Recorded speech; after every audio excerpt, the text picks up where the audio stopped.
Elves and boats, eh? Everybody thinks they're a sailor. So welcome to our new blog, which is about the logistics of location shooting. We've been travelling pretty much the length and breadth of New Zealand shooting locations for The Hobbit. It's been great to get outside. It's been great to get that texture of Middle-earth into the movie. After many, many weeks of shooting in the studio, we've established our characters, we've established our story, and it was finally time to get on the road and establish the landscapes of Middle-earth. So we're currently moving about 500 crew for main unit to Hamilton, and then about 200 second unit crew to various parts of the country. We like to call it the biggest logistical move in cinematic history. Just because of the size of the fleet, close to 140 vehicles. As you can see, we're moving around a huge surface. I think everyone is secretly scared but quietly excited. The main reason for going on location on the project is to capture the scenic beauty of New Zealand. Peter's often said one of the things that won the fans over so much in the Lord of the Rings series was the unbelievable vistas and scenics because they were so magnificent. People are really excited about getting outside and taking this on the road. These are our changes for main unit crew, so this is how big we actually are. We're probably over 500. Everybody has to be in the right vehicle at the right time, they have to travel to the right place, they have to have rooms to be able to sleep in. I can't begin to imagine the logistics involved with shifting the crew, the cast, the equipment that we have on The Hobbit. It's pretty mind-blowing. You have to take everything with you to produce the films. We're having to provide our own electricity, areas to cook food, areas for people to sit down and eat. You've got to provide water, the bathrooms and the toilets that people need. You have to have weather cover, heat when it's cold, and you've got to provide cooling when it's hot. The daunting aspect of that is it's all got to get into trucks, it's all got to be on wheels, and it's all got to be ready to roll. We're about to try and cram all of this, and all of that, all of this, some of that, most of this, all these trucks, most of these people, but not that scissor lift up there that stays, are going to go into some of these trucks. These guys here are going to go into these trucks too. Nice one. No cell phone laws here, man. One of our biggest challenges on the production is actually shooting all the locations in one hit for both main unit and second unit. You can certainly start there. We're away for about 7.5 weeks if the weather holds up, so we're basically praying that every spot we go to in the country is sunny and beautiful. First location is Matamata, up in Old Hobbiton, so returning back to the first spot from Lord of the Rings, which is pretty exciting. Fantastic job, and we're out of here at 4 o'clock in the morning.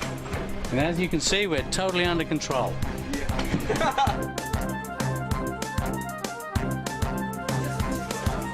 Why aren't you helping? I've got to carry this. We're going to some of the remotest locations of New Zealand, and if there's one thing Grips can't live without, that's the latte, soy. That's right. We're getting ready to go away, and so far we haven't packed anything. And tomorrow is our last day with 30-odd hobbits doing a big scene against green screen for Hobbiton. This is my Louis Hobbit, my Sonny Hobbit. So we need the largest team on, because we've also got to try and pack. And then they're going to say, where did you pack it, because they'll need it? Where's that wig? Did you put it away? No, we've got to put it on his head now. And we'll all be here till midnight trying to load up the buses because they leave at 4 o'clock in the morning. Be sure to pack scotch, tequila, Wine and beer. A heap of plants. 3 razor blades. 60 kilos of toilet paper. A few artificial trees. Stocks. and some Jägermeister. Last day Wellington, so everything needs to move. We've got a stock truck coming in to take our 49 mixed-age sheep, 15 chickens, 9 goats, 5 3-year-old steers, 4 pheasants, 2 Muscovy ducks. We've also got Michael Jackson, the walking chicken, on the lead. We're just going to take you through, get your contracts done. We've got lunch packed for you to take on the road. So just follow me. Oh, the keys are in it? Keys are in it. We've got GPS units installed in the trucks purely so we can watch what's happening as they move up and down the country. If you don't arrive, we can't shoot. Last truck should be out of here in half an hour, and then Hobbiton. Crikey. Just remember, the reason you're on this plane is because you're so valuable to the production.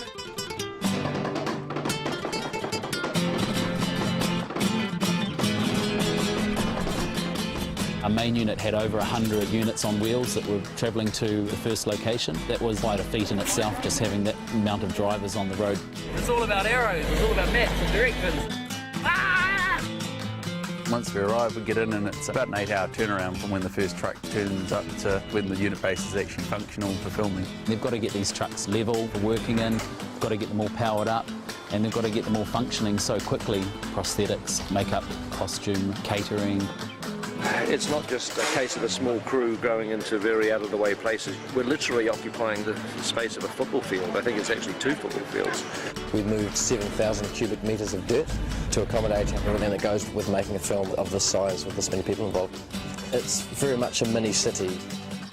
To everyone's amazement, you know, they went home on Friday night in Wellington, turned up to work here on Monday morning and everything's here, parked up in order and looking good and working.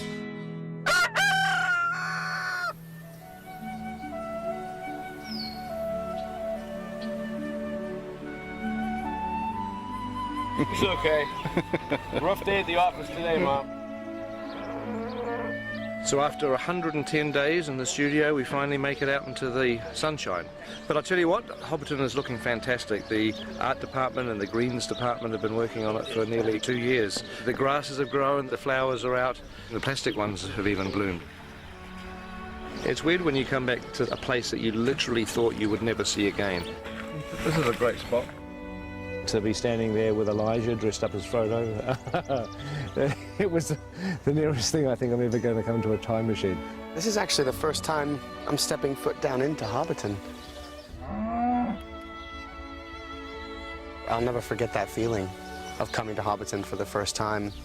So much time spent in this universe, you know, with these characters, and I keep referencing the fact that I turned 19 when I came to Hobbiton for the first time. 11 years ago. I'm 30 now. I don't know, there's so many feelings of nostalgia and history. We'd been searching pretty much the whole country for this rolling green countryside. We were up here scouting around and found this place called Buckland Road. And sure enough, when we flew over it, we found the round tree, the hill, the lake. It was all meant to be.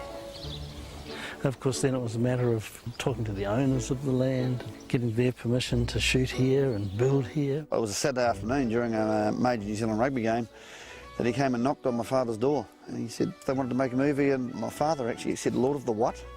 I think I kicked him under the table quietly, but that's how it all started. This time around, they built it for real. So before, all of these Hobbit holes were built using polystyrene. When the filming was finished, they tore it all down. Even though it's been available for tours and, you know, for people to look at it, we didn't have any of the Hobbit holes here.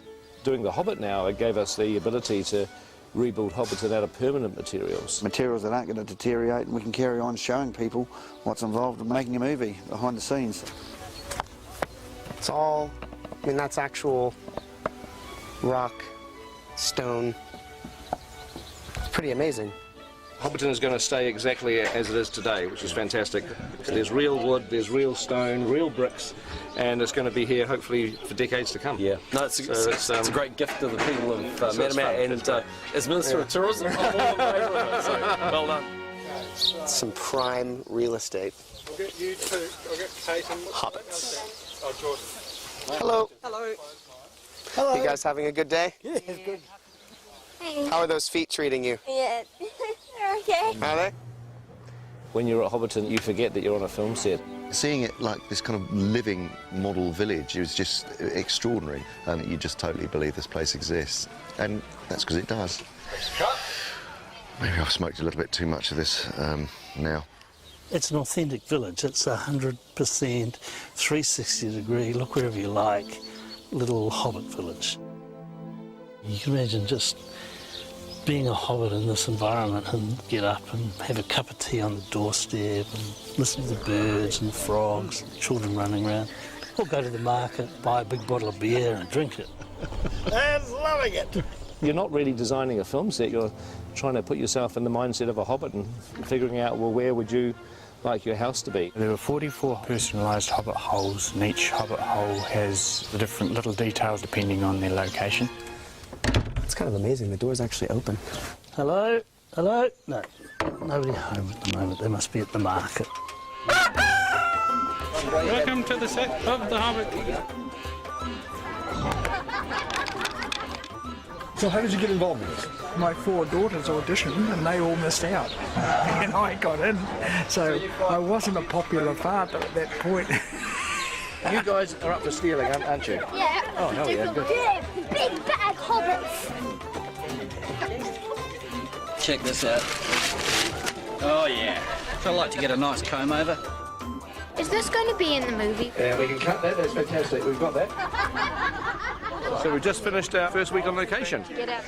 But, you know, I just wish I could move into one of these hobbit holes. I mean, this would be an absolutely idyllic place to live. It really would. This is the sort of place that I would very happily retire to. In fact, might think about it tonight or the next day. It would be good. Retiring here, that would be quite nice. Bye-bye. I hope you enjoyed the first part of our location blog. The second part will be ready very early in the new year. And in the meantime, we've just shot the last shot for The Hobbit in 2011. So it only remains to do one last thing, which is to wish you all a Merry Christmas! Merry Christmas!